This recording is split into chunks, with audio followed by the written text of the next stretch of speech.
Ever wonder what life-changing secrets might be hidden in plain sight?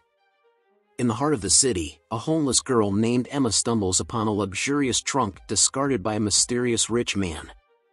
But when she opens it, what she finds inside is beyond her wildest dreams. The sun was dipping below the horizon, casting a golden hue over the city, as Emma wandered through the narrow alleyways. She was a small figure amidst the towering buildings, her worn-out clothes and dirt-streaked face blending seamlessly with the shadows. Emma, a homeless child of merely 12 years, had grown accustomed to the harsh realities of life on the streets. Each day was a relentless search for anything of value, scraps of food, discarded items, or anything that could be sold for a few coins. This evening seemed no different. Emma's keen eyes scanned every corner, every pile of trash, hoping for a stroke of luck. She moved quietly, like a ghost, her presence almost undetectable. As she turned a corner, something caught her attention. A well-dressed man, wearing an expensive suit and polished shoes, was struggling with a large, luxurious trunk. His demeanor was tense, and he kept glancing over his shoulder as if worried someone might see him. Emma's curiosity was piqued. What was a man like him doing in this part of town, and why was he so intent on discarding such a fine-looking trunk? She ducked behind a dumpster, peering out cautiously. The man finally reached a dumpster at the end of the alley, looked around one last time, and with considerable effort, heaved the trunk onto the ground next to the trash. Without a second glance, he hurried away, disappearing into the twilight. Emma waited, counting the seconds in her head. When she was sure the man was gone, she emerged from her hiding spot and approached the trunk. It was unlike anything she had ever seen. Ornate carvings decorated its wooden surface, and the brass fittings shone even in the dim light. Her heart pounded with a mix of excitement and apprehension as she knelt beside it. What could be inside? With trembling hands, she unlatched the trunk.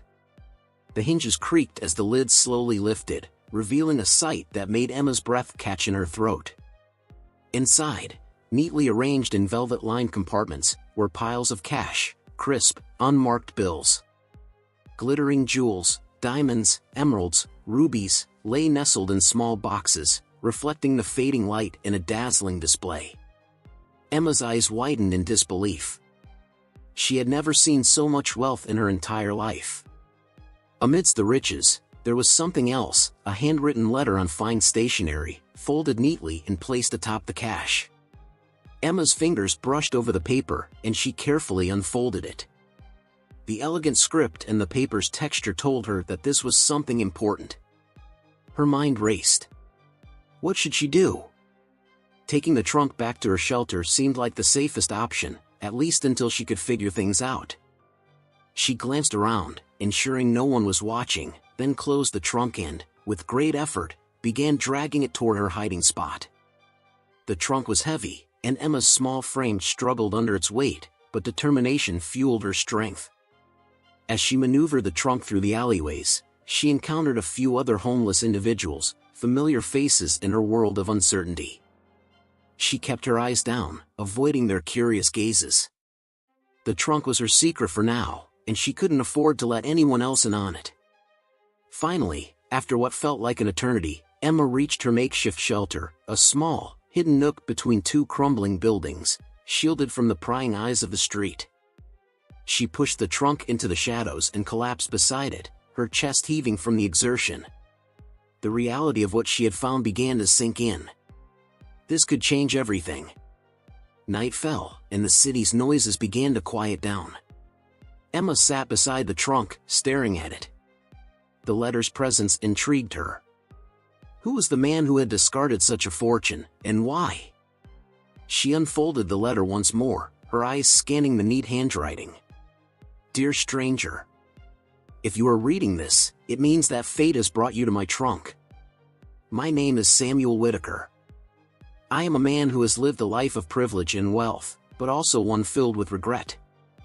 As I face the end of my days, I find myself consumed by the desire to make amends for the choices I made and the people I have wronged. This trunk contains a portion of my wealth. Use it wisely. Help those who need it. Perhaps, through you, I can find some semblance of redemption.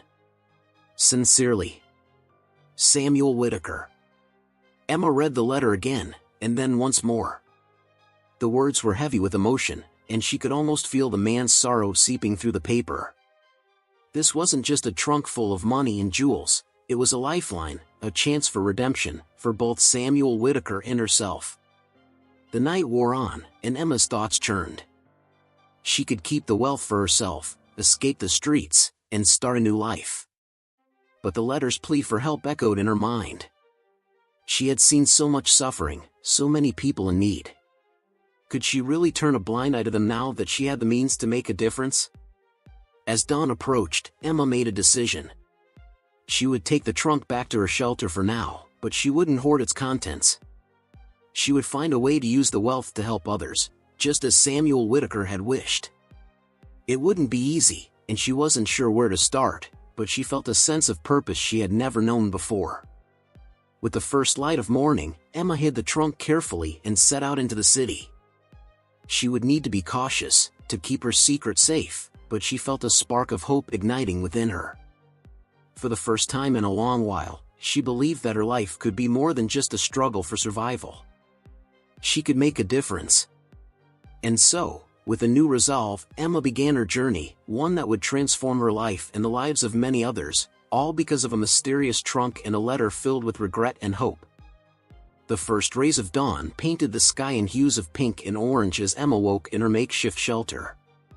The luxurious trunk sat beside her, a tangible reminder of the extraordinary events of the previous evening. She rubbed her eyes, still finding it hard to believe that the trunk and its contents were real.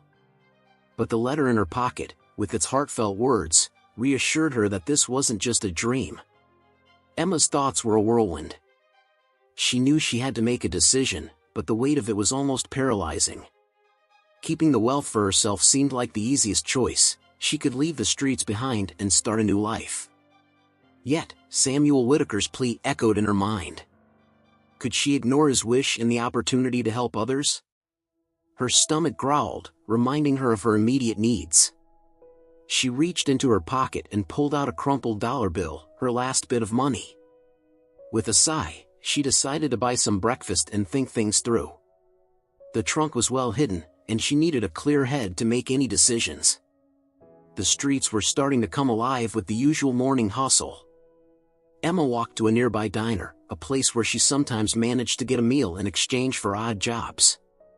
She pushed open the door, and the warm aroma of coffee and bacon enveloped her. The familiar faces of the regulars barely registered as she made her way to the counter. "Morning, Emma," said Mary, the kind-hearted waitress who had taken a liking to her. "You look like you've got a lot on your mind." Emma forced a smile. "Morning, Mary. Just the usual, you know. Can I get a coffee and a bagel?" Mary nodded, pouring the coffee and handing over the bagel. "I'm the house today, sweetheart. You look like you could use a break." "Thank you," Emma said softly, the gesture of kindness bringing tears to her eyes. She took a seat in the corner, sipping her coffee and nibbling on the bagel. Her thoughts drifted back to the trunk and the letter. As she finished her breakfast, Emma noticed a small group of people gathered outside the diner. They were huddled together, sharing a few blankets and bits of food. She recognized them, another group of homeless individuals who, like her, were just trying to survive. The sight tugged at her heart. Could she really walk away from all of this knowing she had the power to help? Returning to her shelter, Emma sat beside the trunk, the letter in her hand. She read it once more, letting the words sink in. Samuel Whitaker had made mistakes, but he wanted to atone for them by helping others. Emma felt a connection to his story. She, too, had seen and experienced so much pain and hardship. She knew what it felt like to be invisible, to struggle every day. But the decision was still daunting. How could she, a homeless girl with no resources, effectively distribute such wealth? The fear of being discovered, of having everything stolen or worse, loomed large. Emma needed a plan, but more than that, she needed guidance. Over the next few days, Emma kept a low profile, continuing her routine of scavenging and finding odd jobs, but her mind was constantly on the trunk. She avoided the other homeless people she knew, not wanting to arouse suspicion. At night, she would sit by the trunk, pondering her next move. One evening, as she sat in her shelter, she heard a rustling noise nearby. Her heart skipped a beat, and she instinctively hid the trunk under some old blankets. Peering out from her hiding spot, she saw an older man, Joe, another homeless individual she had seen around. He seemed to be searching for something.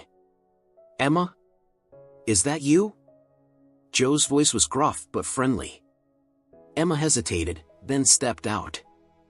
"Yeah, it's me." "What are you doing here, Joe?" Joe sighed, sitting down on an old crate. "I was looking for a place to rest. The cops were making their rounds, and I needed to get out of sight." Emma relaxed slightly. Joe was harmless, just another soul trying to survive. She sat down across from him, and they shared a moment of silence. "Life's a tough one, isn't it?" Joe said, breaking the silence. "Sometimes I wonder if things will ever change." Emma nodded. "Yeah, it is. But sometimes, I think maybe there's a way to make things better. Even if it's just a little bit." Joe looked at her curiously. "What do you mean?" Emma hesitated, then decided to share a part of her secret. "What if you found something valuable? Would you keep it for yourself or use it to help others?" Joe scratched his head, pondering the question. "Depends, I guess. If it could change my life, I'd be tempted to keep it. But I've seen too many folks struggling out here. It'd be hard to ignore that." Emma smiled, feeling a bit more resolved. "Yeah, it's a tough choice." Joe gave her a knowing look. "Whatever you're dealing with, kid, just remember, it's not always about the money. Sometimes it's about doing what's right." That night, Emma made a decision. She would honor Samuel Whitaker's wish and use the wealth to help others, but she would start small and be careful. She couldn't do it alone, though. She needed someone she could trust, someone who could help her navigate this new path. The next morning, Emma set out to find Mary, the kind waitress who had shown her so much kindness. She found her at the diner, serving coffee and chatting with the regulars. When Mary saw Emma, she waved her over. "Hey there, Emma. How are you doing today?" Emma took a deep breath. "Mary, I need to talk to you. It's important." Mary looked concerned but nodded. "Sure thing, sweetheart. Let's step outside." Once they were outside, Emma explained everything, the trunk, the letter, and her decision to help others. Mary listened intently, her expression shifting from surprise to understanding. "Emma, that's an incredible story," Mary said finally. "And you're right to want to help others. But you need to be careful. There are people who would take advantage of you if they found out about this." Emma nodded. "I know. That's why I need your help. I can't do this alone." Mary smiled warmly. "You've got a good heart, Emma. And you're not alone. I'll help you figure this out. We'll start small, like you said, and see where it takes us." With Mary's support, Emma felt a renewed sense of hope. She had taken the first step on a path that would change her life and the lives of many others. The journey ahead was uncertain and filled with challenges, but she wasn't afraid. She was ready to make a difference, one small act of kindness at a time. The sun hung high in the sky, casting sharp shadows in the narrow alleys as Emma and Mary walked back to Emma's makeshift shelter. Emma's steps were lighter, her heart buoyed by Mary's support. The world felt a little less daunting now that she had someone to share her burden with. Mary had agreed to meet the following morning to start planning how they could use the wealth to help others. As they approached the shelter, Emma felt a pang of anxiety. She had trusted Mary enough to share her secret, but the weight of responsibility still pressed heavily on her shoulders. She led Mary to the hidden nook, pulling back the old blankets to reveal the trunk. Mary's eyes widened as she took in the ornate carvings and brass fittings. "This is something else," she murmured, running her fingers over the intricate designs.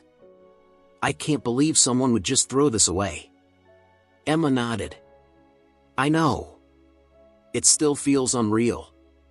With a deep breath, Emma opened the trunk, revealing the piles of cash and glittering jewels. Mary let out a low whistle, shaking her head in amazement. This could change so many lives, she said softly. Emma reached for the letter, unfolding it carefully. There's more, she said, handing it to Mary. You should read this. Mary took the letter and began to read, her expression shifting from curiosity to empathy as she absorbed Samuel Whitaker's words. When she finished, she looked up at Emma, her eyes full of understanding. This man was looking for redemption, she said quietly. And you're giving him a chance to find it. Emma nodded, feeling the weight of the letter's message once more. I hope so. I just don't know where to start. Mary sat down beside her, placing a comforting hand on her shoulder. We'll figure it out together, she said. The first step is to think about who we can help and how we can do it safely. We need to be smart about this. Emma felt a surge of gratitude. Thank you, Mary. I don't know what I'd do without you. Mary smiled warmly. You're a brave girl, Emma. And you've got a good heart. That's what matters. The next morning, Emma and Mary met at the diner to discuss their plan over breakfast. They sat in a quiet corner, away from prying eyes, their heads close together as they talked in hushed tones. We need to start small, Mary said. If we draw too much attention, people will start asking questions. Emma nodded. I was thinking we could help some of the people we know. Give them enough to get by, but not so much that it raises suspicion. Mary agreed. That's a good idea. We can start with food and clothes, maybe a little bit of cash. Just enough to make a difference. Over the next few days, Emma and Mary put their plan into action. They began by visiting a local food bank, making a generous donation anonymously. The staff were thrilled, expressing their gratitude to the unknown benefactor. Emma felt a warm glow of satisfaction, knowing that she was making a difference. Next, they visited a thrift store, buying clothes and blankets in bulk. They distributed these quietly, leaving bundles in places where they knew homeless individuals would find them. Emma watched from a distance as people discovered the gifts, their faces lighting up with relief and gratitude. One evening, as they walked through the city, Emma and Mary came across a young mother with two small children huddled in a doorway. The mother's face was etched with worry, and the children clung to her, shivering in the cold. Emma's heart ached at the sight. We have to help them, she whispered to Mary. Mary nodded, her eyes filled with determination. Let's see what we can do. They approached the woman slowly, not wanting to startle her. Hi, Emma said gently. My name is Emma, and this is Mary. We'd like to help you if we can. The woman looked up, her eyes wary but hopeful. I don't know what you could do for us, she said softly. We're just trying to get through the night. Emma reached into her pocket, pulling out a few bills. Take this, she said, handing the money to the woman. It's not much, but it should help. The woman's eyes filled with tears as she accepted the money. Thank you, she whispered. You don't know what this means to us. Mary knelt beside the children, offering them blankets and warm clothes. Here you go, little ones, she said with a smile. These should keep you warm. As they walked away, Emma felt a sense of fulfillment. Each small act of kindness was a step towards honoring Samuel Whitaker's wish. But the letter still weighed on her mind. She felt a growing need to know more about the man who had entrusted her with his wealth and his redemption. One afternoon, Emma decided to do some research. She found a public library, where she could access the internet for free. With Mary's help, she searched for information on Samuel Whitaker. They discovered that he had been a successful businessman, known for his ruthless tactics and vast fortune. But there were also stories of his later years, how he had withdrawn from the public eye, rumored to be battling illness and regret. Emma felt a connection to Samuel's story. He had made mistakes, but he wanted to make things right. She wondered if there was a way to contact him, to let him know that his wealth was being used as he had hoped. Returning to her shelter, Emma sat with the letter, her mind racing. She knew she had to make a decision. Should she try to reach out to Samuel Whitaker, or should she continue her mission quietly, honoring his wishes from afar? Emma folded the letter carefully and placed it back in the trunk. She looked around her shelter, feeling a sense of purpose. She would continue to help others, but she would also find a way to let Samuel Whitaker know that his legacy was being fulfilled. It wouldn't be easy, but Emma was determined. She had started on this path, and she would see it through.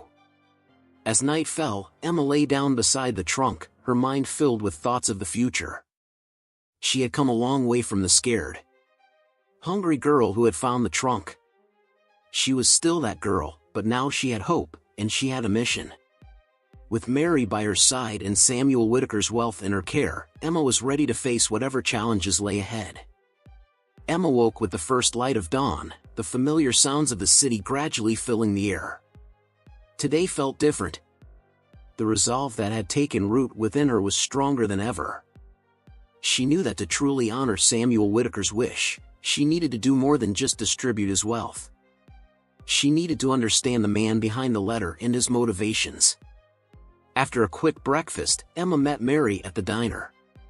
They sat in their usual corner, but today their conversation was more serious. "Mary, I've been thinking," Emma began, her voice steady. "We've been doing a lot of good, but I feel like I need to know more about Samuel Whitaker. I want to understand why he did this and maybe find a way to let him know that his wealth is making a difference." Mary nodded thoughtfully. "I understand. Knowing his story might help us use his legacy in the best way possible. Have you thought about how to find him?" Emma took a deep breath. "I did some research at the library. Samuel Whitaker was a successful businessman, but he disappeared from the public eye a few years ago. I found an address in one of the articles. It might be a long shot, but it's the only lead I have." Mary looked at her with a mix of concern and admiration. "It's risky, Emma. We have to be careful. But if you think this is the right thing to do, I'm with you." Emma smiled, feeling grateful for Mary's unwavering support. "Thank you, Mary. I couldn't do this without you." Later that day, armed with the address and a map, Emma and Mary set off towards the outskirts of the city. The neighborhood changed as they moved further from the center, the buildings becoming larger and more imposing. They reached a grand, old mansion, surrounded by tall, wrought iron gates. The house looked neglected, with ivy creeping up the walls and the garden overgrown. Emma's heart pounded as they approached the gate. She looked at Mary, who gave her an encouraging nod. Gathering her courage, Emma pressed the buzzer next to the gate. There was a long silence, and she was about to press it again when a crackling voice came through the intercom. "Who is it?" The voice was weak and frail, but it held a tone of authority. Emma cleared her throat. "My name is Emma. I have something that belongs to Mr. Samuel Whitaker. I believe you would want to see me." There was another long pause before the gate slowly creaked open. Emma and Mary exchanged a look of determination and stepped through. The path to the mansion was lined with statues and fountains, now covered in moss and vines. They reached the front door, which opened before they could knock. A tall, thin man with a stern expression stood in the doorway. His eyes softened slightly when he saw Emma.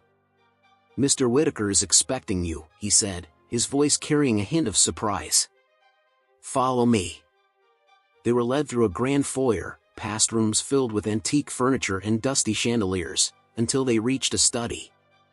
The man knocked softly and then opened the door, gesturing for them to enter. Inside, an elderly man sat in a large leather chair by the window, his back to them. He turned slowly, and Emma saw the face of Samuel Whitaker for the first time. He was frail, with deep lines etched into his face, but his eyes were sharp and clear. "Mr. Whitaker," Emma began, her voice trembling slightly. "My name is Emma. I found your trunk, and I've been trying to honor your wishes." Samuel Whitaker studied her for a long moment before speaking. "So, you're the one who found it," he said, his voice soft but firm. Tell me, what have you done with it? Emma took a deep breath and began to tell him everything. She spoke of the letter, the wealth, and the steps she and Mary had taken to help others. Samuel listened intently, his expression unreadable. When she finished, there was a long silence. "You've done well, Emma," he said finally. "Better than I could have hoped. But I'm curious, why did you come here?" Emma hesitated, choosing her words carefully. "I wanted to understand why you did this. And I wanted you to know that your wealth is making a difference." Samuel nodded slowly. "I made many mistakes in my life, Emma. I hurt people, focused only on wealth and power. When I fell ill, I realized how empty my life had been. I wanted to make amends, but I didn't know how. So, I decided to leave my wealth to fate, hoping it would find someone who could use it for good." Emma felt a deep sadness for the man before her. "You've given me the chance to help people who need it most," she said softly. "Your wealth is changing lives, Mr. Whitaker." Samuel's eyes glistened with unshed tears. "Thank you, Emma. Knowing that brings me a peace I haven't felt in years." Emma and Mary stayed with Samuel for several hours, talking about his life, his regrets, and his hopes. They shared their plans for the future, how they intended to continue using the wealth to help others. Samuel listened with a quiet intensity, occasionally offering advice or encouragement. As the sun began to set, Emma and Mary prepared to leave. Samuel reached out and took Emma's hand. "You've given me a second chance, Emma. For that, I'm grateful." Emma squeezed his hand gently. "And you've given me a purpose, Mr. Whitaker. I won't let you down." Leaving the mansion, Emma felt a sense of closure. She understood Samuel Whitaker now, and she was more determined than ever to honor his legacy. With Mary by her side, she knew they could make a real difference. The journey back to the city was filled with quiet reflection. They had taken a significant step forward, but there was still much to be done. Emma looked at Mary and smiled. They had come a long way, but their mission was just beginning. As night fell, Emma returned to her shelter, feeling a renewed sense of purpose. She lay down beside the trunk, thinking of Samuel Whitaker and the journey ahead. She had made a decision to help others, to honor a stranger's wish, and to change lives. And with that decision, she felt a deep sense of peace. Emma closed her eyes, ready to face whatever challenges the future held. She knew that with determination, kindness, and the support of those she trusted, she could make a difference. The path ahead was uncertain, but Emma was ready. She had found her purpose, and nothing could stand in her way. As the sun rose over the city, casting a warm glow on the streets, Emma awoke with a renewed sense of purpose. The previous day's encounter with Samuel Whitaker had solidified her resolve. She had not only found a source of wealth but also a deeper understanding of redemption and the power of second chances. With Mary's unwavering support, she was ready to embark on the next phase of her journey. Emma and Mary spent the next few weeks meticulously planning how to expand their efforts. They continued to help individuals quietly, providing food, clothing, and small sums of money to those in need. Each act of kindness was a step towards building a larger network of support for the homeless community. One day, as they were distributing food near a crowded shelter, Emma noticed a young boy sitting alone, shivering in the cold. His clothes were tattered, and his eyes were filled with a mixture of fear and sadness. Emma's heart went out to him. She approached him gently. "Hi there," she said softly, kneeling beside him. "My name's Emma. What's yours?" The boy looked up, his eyes wide. "Tommy," he whispered. "Nice to meet you, Tommy," Emma said with a warm smile. "Are you here alone?" Tommy nodded, tears welling up in his eyes. "I don't have anywhere to go." Emma's heart ached. She glanced at Mary, who gave her an encouraging nod. "How about we find you something warm to wear and get you some food?" Emma suggested. Tommy nodded again, a small spark of hope in his eyes. Emma took his hand and led him to where Mary was distributing blankets and clothes. They found him a warm jacket and some clean clothes, and Mary handed him a sandwich and a cup of hot chocolate. As Tommy ate, Emma and Mary sat with him, listening to his story. He had been living on the streets for months, ever since his mother had passed away. He had no other family and had been surviving as best he could. "Tommy, we want to help you," Mary said gently. "There's a community center not far from here. They can provide you with a place to stay, food, and help you get back on your feet." Tommy looked up, hope and uncertainty battling in his eyes. "Really? Really?" Emma said, smiling. "You don't have to be alone anymore." They took Tommy to the community center, a place they had been supporting quietly with donations. The staff welcomed him warmly, promising to take good care of him. As they left, Emma felt a deep sense of fulfillment. Helping Tommy was just the beginning. Inspired by their success with Tommy, Emma and Mary decided to take a more ambitious step. They wanted to create a permanent, safe place for the homeless, a shelter that would provide not just food and clothing but also medical care, job training, and support services. It was a daunting task, but with the wealth from Samuel Whitaker's trunk, they had the means to make it a reality. They found an old, abandoned building on the edge of the city, a place that had once been a community center but had fallen into disrepair. With the help of volunteers and the funds they had, they began the arduous process of renovating it. Walls were repaired, rooms were cleaned and painted, and new facilities were installed. During this time, Emma and Mary continued their daily efforts, ensuring that those in immediate need were not forgotten. Word began to spread about their work, and more people came forward to help. The community was slowly transforming, united by a common goal. As the shelter neared completion, Emma felt a growing sense of accomplishment. What had started as a chance discovery was now blossoming into something much larger. She knew Samuel Whitaker would be proud of what they were achieving. One crisp autumn morning, Emma and Mary stood in front of the newly renovated building, admiring their work. The sign above the entrance read Whitaker House, in honor of the man whose legacy had made it all possible. "Ready to open the doors?" Mary asked, her eyes shining with excitement. Emma nodded, tears of joy in her eyes. "Ready." They held a small opening ceremony, inviting the community and those they had helped along the way. People gathered, sharing stories and expressing their gratitude. Tommy was there, looking healthier and happier than Emma had ever seen him. He ran up to her and hugged her tightly. "Thank you, Emma," he said, his voice filled with emotion. "You changed my life." Emma hugged him back, feeling overwhelmed with happiness. "You're welcome, Tommy. And thank you for trusting us." As the ceremony ended, Emma took a moment to herself, standing in the quiet of the new shelter. She thought of Samuel Whitaker and the journey that had brought her here.